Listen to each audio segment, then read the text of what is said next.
All right, let's talk about one of the most powerful tools out there for your financial future, the individual retirement account, the IRA. We're going to break down the two main players, traditional and Roth, so you can really get a handle on how they work and maybe figure out which one is the right move for you. Let's be real. Saving for retirement can feel like you're trying to solve some kind of ridiculously complex puzzle. I mean, with all the options and acronyms flying around, it's super easy to just get overwhelmed. So if you're thinking about your future, I bet you've asked yourself this exact question. Okay, where do I even start? And somewhere in that search, you've definitely seen this acronym pop up, IRA.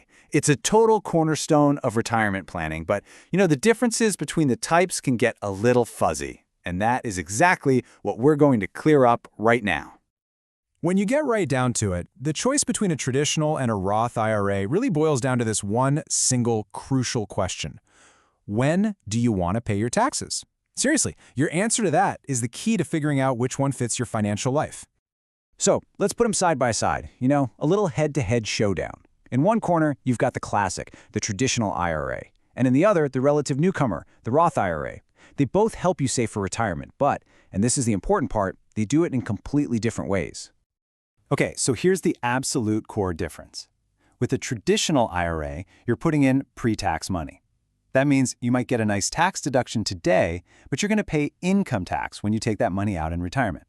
A Roth IRA, it's the complete opposite. You put in after-tax money, so your qualified withdrawals down the road, totally tax-free. This little table here really breaks down the trade-offs. So, first up, deductibility. With the traditional, your contributions are often tax-deductible right now, which is awesome. With a Roth, nope, never deductible. Now let's look at taking the money out. Pull money from a traditional IRA, and it's taxed just like regular income. But qualified withdrawals from a Roth, tax-free, baby! And finally, this is a huge one. Traditional IRAs make you start taking money out at age 73. A Roth doesn't have that rule at all for the person who opened it. Okay, so you get the big differences. Now how do you actually get money into one of these things? Let's get into the nitty-gritty of the contribution rules. For the 2024 tax year, this is the magic number, $7,000. That's the max you can put into all of your IRAs combined, whether they're traditional or Roth. But wait, there's a bonus. If you're age 50 or older, you get to do what's called a catch-up contribution. That means you can throw in an extra $1,000, bringing your grand total up to $8,000. Now, here's a key rule you absolutely have to know. You can only contribute if you have qualifying compensation. And that's just a fancy way of saying money you earn from working. Wages, a salary, or income from your own business. Money you make from investments, that doesn't count. So to put it simply, if you only earned $5,000 this year, you can only contribute $5,000, not the full $7,000. And check this out, this is a fantastic planning opportunity. You can actually make your contributions for a tax year all the way up until the tax filing deadline of the next year. So for 2024, you've got until about mid-April of 2025 to get that money in. Pretty cool, right? So, we've talked about putting money in. Now what about taking it out? The rules for withdrawals are just as important to understand. I want you to burn this age into your brain, 59 and a half. This is the big milestone. It's when you can generally start taking money out of your IRA without getting hit with an early withdrawal penalty. Because if you do decide to pull money out before you hit that magic age, you got to be ready for a penalty.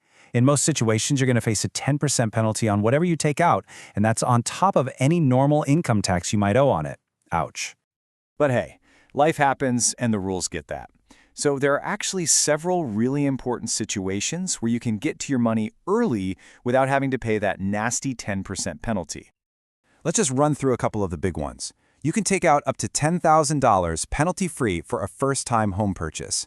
Some other major exceptions are things like becoming permanently disabled, having to pay for really big medical bills, or covering your health insurance premiums if you've lost your job.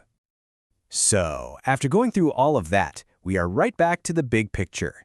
Traditional or Roth? How in the world do you choose the right path for your own financial journey? Well, the truth is, there's no single right answer for everyone. The best choice really depends on your personal financial situation and honestly where you think your career is headed. It's a strategic decision, and it's based on making an educated guess about your future income. And that brings us right back to the final question you've got to ask yourself.